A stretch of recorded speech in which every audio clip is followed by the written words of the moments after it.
Olá, bem-vindo ao Meditando. Eu sou a Juliana Tamietti e neste vídeo eu vou ler o livro Um Amor Sem Palavras de Marina Colasanti, um pedido de vocês. Se inscreva no canal, curta o vídeo, deixe um comentário aqui embaixo. Esse vídeo é para te ajudar a relaxar e dormir. Então sente-se ou deite-se em uma posição confortável e vamos começar. Um amor sem palavras. Acordava quando a primeira claridade começava a poir à noite na bainha do leste. Mas claridade fina não era suficiente para ela. Precisava esperar o sol para poder espreguiçar todos os seus braços, sacudir a cabeleira e dar-se a conhecer. Só então começava de fato o dia daquela sombra, a sombra daquela árvore. Juntas desde o começo, as duas.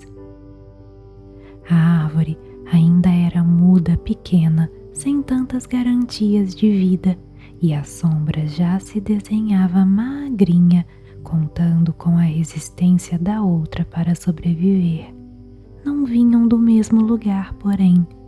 A semente, trazida por vento ou bico de pássaro que havia originado a árvore, não era responsável pela sombra. A semente da sombra era o sol.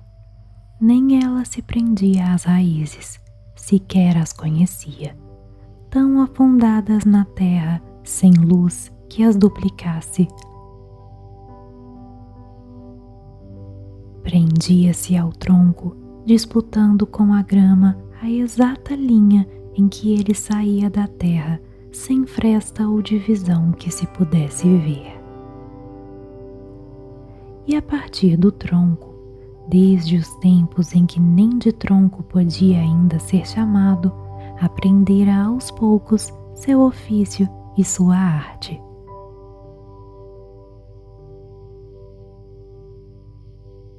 Seu ofício não era complicado, mas exigia presteza e muita dedicação. Devia estar pronta para agir assim que a luz tocasse as folhas, e logo estender-se sobre a relva molhada, a fim de prolongar a umidade do orvalho, enquanto a manhã caminhasse cada vez mais quente, rumo ao meio-dia.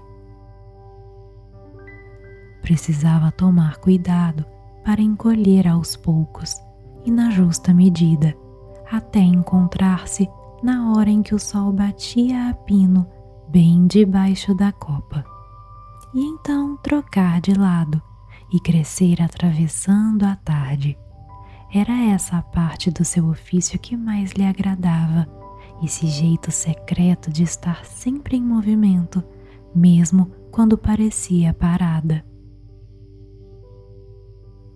Cabia-lhe ainda acolher o gado, que gostava de ruminar protegido da luz mais forte, abrigar insetos delicados, pálidos alguns, que não sobreviveriam ao sol, manter a terra fresca para as minhocas, e havia muitos anos considerava seu dever dar guarida a um sapo que tinha estabelecido moradia entre duas pedras ao pé da árvore. Não se esgotava aí seu trabalho. Ela era o lençol escuro sobre o qual os camponeses vinham se deitar quando o sol estava alto e onde comiam seu pão, espalhando as migalhas que as formigas viriam buscar mais tarde. Era também o véu que descia dos galhos até o chão, véu que quase não se via, mas onde se abrigavam os pássaros e as abelhas, e onde os frutos da árvore retardavam seu amadurecimento, último presente para o final do verão. Este era seu ofício, Mas havia sua arte, que mais prazer lhe dava e com a qual não parava de aprender. Eram os arabescos moventes que desenhava no chão, as tatuagens passageiras que imprimia sobre os rostos e as mãos de quem vinha sentar no seu colo. E a elegância, todo dia reinventada, com que se alongava, reta e sinuosa, a um só tempo, à medida que o sol fazia sua despedida. Embora gostasse do seu viver, era na verdade um viver muito solitário. A árvore plantada no meio da campina, ela a seus pés, uma ou outra árvore distante, e ao longe um bosque, tão longe que parecia mais uma mancha do que uma grande família de árvores. Não havia sido sempre assim. Durante um período, na juventude, tivera companhia e alegre. A partir de uns verdes de nada, crescera a seu lado um arbusto, só alguns ramos e um tufo de folhagem, mas cuja sombra gordinha roçava nela, dependendo do vento, e a qual se afeiçoara como se afeiçoam as sombras. Durante um tempo longo e bom, ela não sabia medir o tempo em meses e anos. Haviam brincado juntas, empurrando-se amistosamente, entrelaçando seus desenhos e desafiando-se ao entardecer em torneios de alongamento que a gordinha sempre perdia. Até que num dia nevoento, os camponeses haviam cortado o arbusto para fazer uma fogueira, e junto com as cinzas mais leves, fora-se no vento a gordinha. Desde então, a sombra estava só. Não que isso chegasse a entristecê-la, nem era coisa em que parasse para pensar.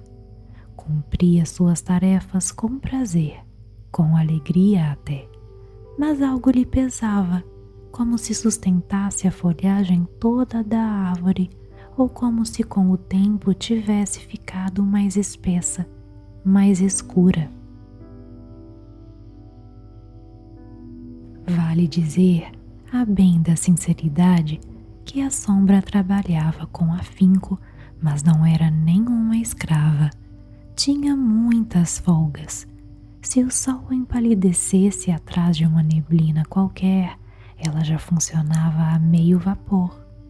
Se fosse sequestrado por nuvens mais espessas, ela nem precisava aparecer.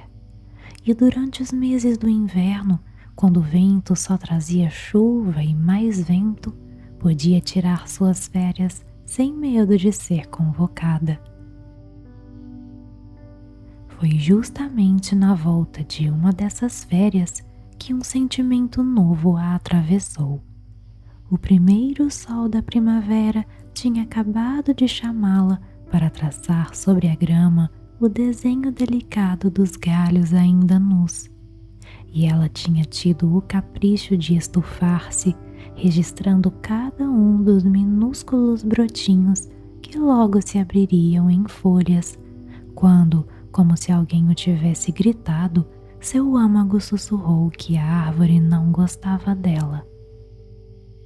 Quanta triste surpresa nessa revelação! Mas por que surpresa, se estavam juntas desde sempre, e desde sempre o comportamento da árvore em relação a ela havia sido um só?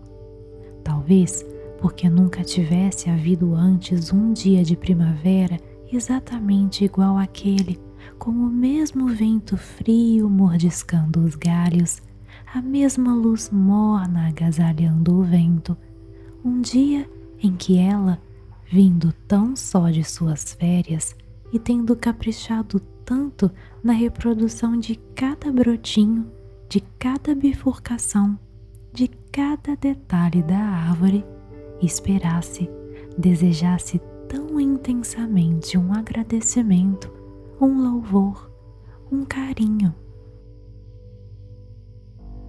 Ferida pelo silêncio da árvore, a sombra disse para si mesma que depois de tantos anos juntas, nem sequer eram amigas. Ela ali, a derramar-se sobre a grama como um sangramento de seiva, e a outra, altaneira, sem dar-lhe de si mais do que sua forma.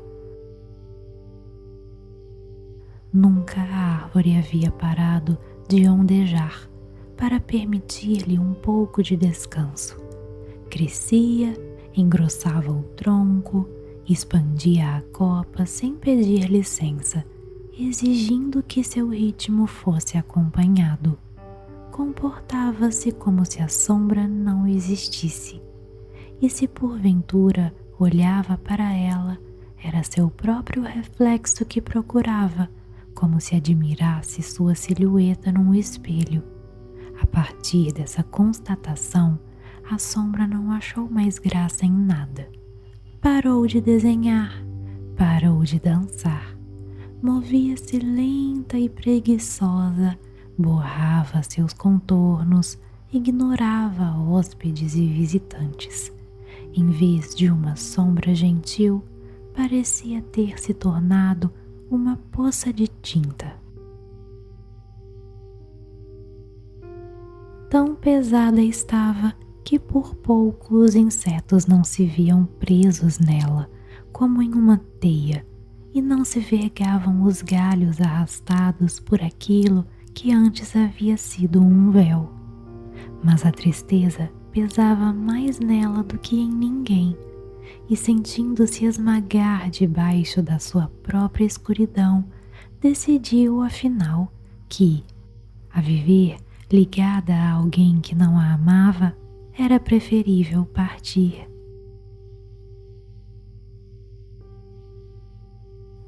Esperou a noite, que é quando as sombras ficam invisíveis e se movimentam livremente. Lua nova, tudo escuro. Dormia o sapo na toca, dormiam os pássaros nos ninhos, dormia a árvore.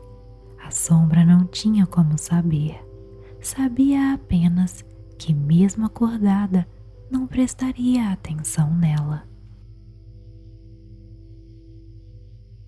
Silenciosa, como sempre havia sido, desprendeu-se lentamente do tronco e afastou-se, deslizando na escuridão. Morada nova e generosa. Não podia hesitar, não dispunha de um único minuto para desperdício. Se o amanhecer a colhesse solta em plena campina, seria o seu fim. Nada por perto onde pudesse se abrigar, só algumas moitas insuficientes. Mas lembrava-se de que longe, onde ela a via reluzir em dias de sol, havia uma castanheira, tão frondosa que certamente sua sombra receberia com prazer o reforço de uma colega em apuros. Deslizou sobre pedras, embrenhou-se entre as hastes de um trigal, quase se afogou atravessando um riacho, rasgou-se ali e acolá, mas conseguiu avançar mais rápida que a noite, e antes que qualquer claridade a denunciasse, chegou ao pé da castanheira. A velha sombra titular ainda cochilava, meio embolada entre as raízes grossas que serpenteavam antes de afundar na terra, e sobressaltou-se sentindo a presença da outra. Havia muito ninguém vinha visitá-la. Embora gostasse da ideia de uma companhia, manteve-se prudente. Sabia que, como sombra da árvore mais importante da região, sua posição era muito cobiçada. Não convinha abrir a guarda para qualquer recém-chegada. Examinou-a disfarçadamente. Disfarçadamente a outra deixou-se examinar. Não sem uma ponta de nostalgia, a velha sombra sentiu na mais moça um vigor, uma disposição que ela não tinha mais, e um flexível encanto que também havia perdido. E sentiu, com aquela secreta percepção que habita todos os seres, que podia confiar nela. Não havia nada a temer. Melhor seria aproveitar a visita, pois, para atender às necessidades da castanheira, o trabalho ultrapassava suas forças cansadas e ela quase não dava mais conta do serviço. Com a ajuda dessa jovem sombra, poderia recuperar a agilidade, refazer seus arabescos negligenciados e expandir seu território para abrigar trabalhadores e viajantes. Sim, concluiu a velha sombra, a noite lhe havia trazido um belo presente. E assim foi que nossa sombra se instalou em sua nova morada e amanheceu no primeiro dia cheia de entusiasmo, disposta a demonstrar que saberia retribuir a boa acolhida. Não demorou para que a presença da jovem sombra ao pé da castanheira atraísse mais visitantes do que qualquer outra na campina. Mães traziam seus bebês, deitando-os sobre o chale, enquanto iam ceifar e colher. O pastor vinha com seus cordeiros mais novos. O menino aparecia às vezes recostando-se no tronco para tocar sua flauta de bambu. Era uma bela vida, cheia de zumbidos e trinados, que a nossa sombra recebia cheia de contentamento, e a companhia da sua velha protetora parecia tornar tudo mais caloroso.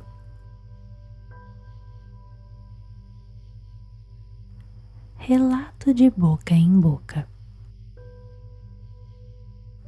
Às vezes, passando por ali, o vento ou algum pássaro mais falador, a sombra pedia notícias de sua antiga morada.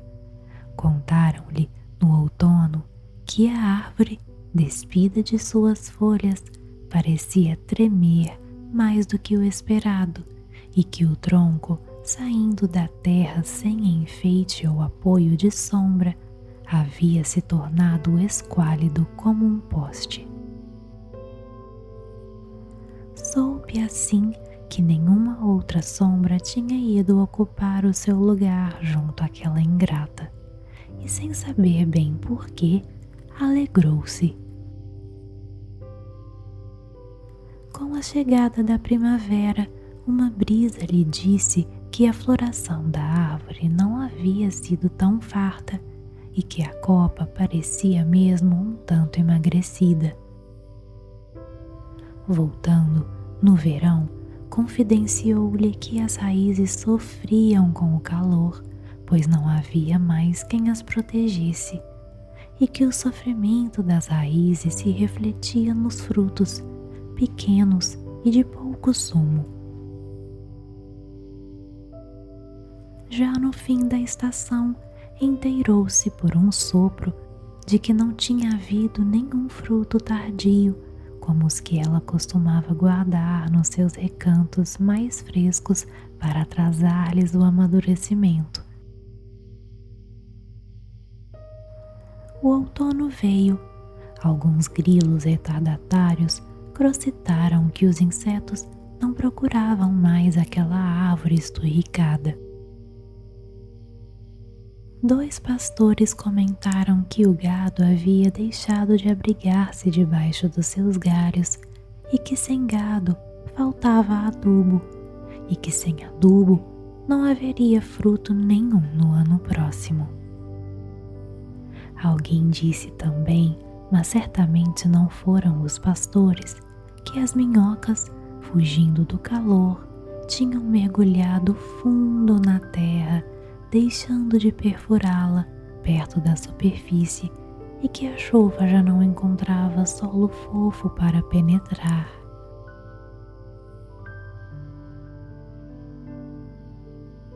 E afinal, o inverno chegando ao fim, uma raposa trouxe a notícia mais triste que ninguém tinha ousado lhe dar.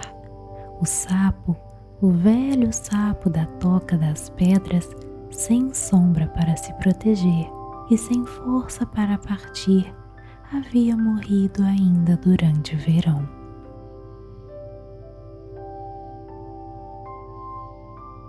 Naquela noite, ao pé da castanheira, a sombra não dormiu. Pensou no sapo que não coachava mais, na cabeleira baça, nas frutas sem sumo, nas raízes que quase não tinham força para mandar a seiva até as folhas.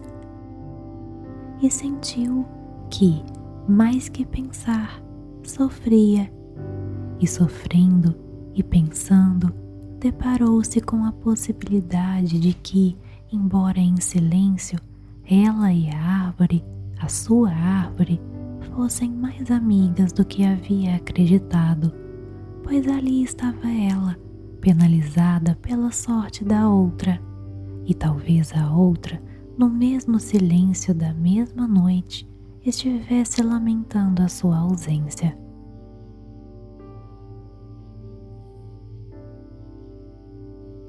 Sem que fosse preciso falar.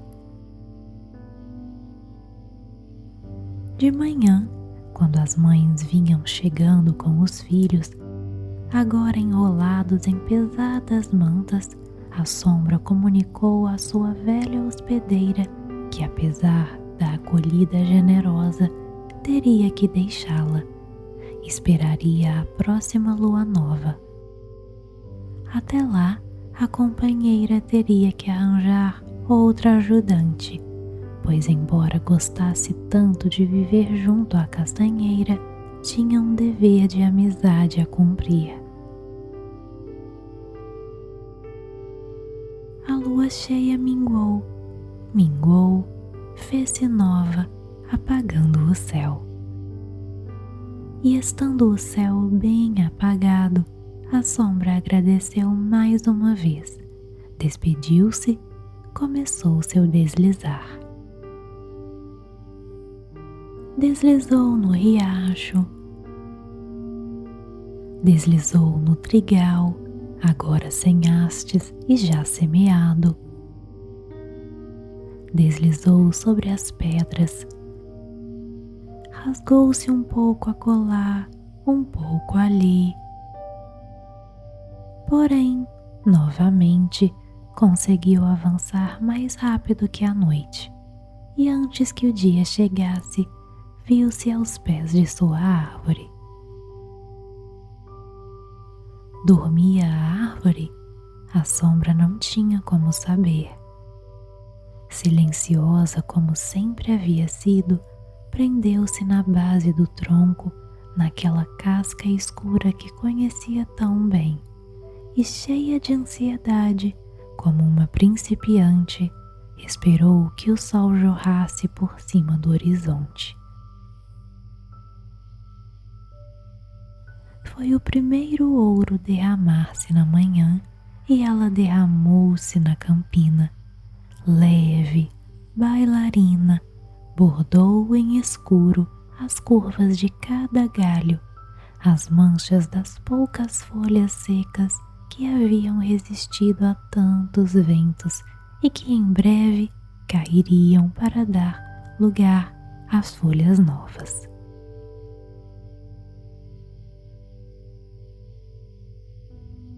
O orvalho sentiu-se protegido em cada fio de grama. Carunchos pálidos começaram a roer velhos resíduos de casca. As raízes retomaram seu crescimento terra adentro. Nada parecia ter mudado.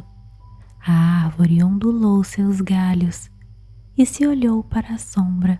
O fez apenas como se olhasse sua própria imagem, como se visse sua silhueta refletida num espelho. Nem por isso pesou mais o manto da sombra, nem por isso sentiu-se desamada.